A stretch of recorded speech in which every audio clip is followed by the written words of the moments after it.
Party हा विषय आहे. मी पार्टीचा आमदार आहे, बरोबर आहे.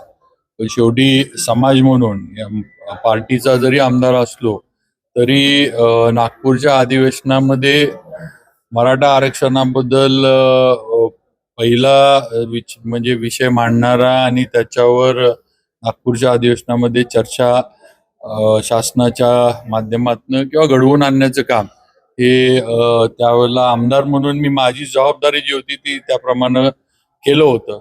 पार्टीच्या माध्यमातून सुद्धा आमचा हाच प्रयत्न आहे की मराठा समाजाला जे गरजू मराठा समाजातील लोक आहेत त्यांना आरक्षण मिळालं पाहिजे, योग्य पद्धतीनं मिळावं, कायदेशीर मिळावं, जे टिकाऊ पाहिजे.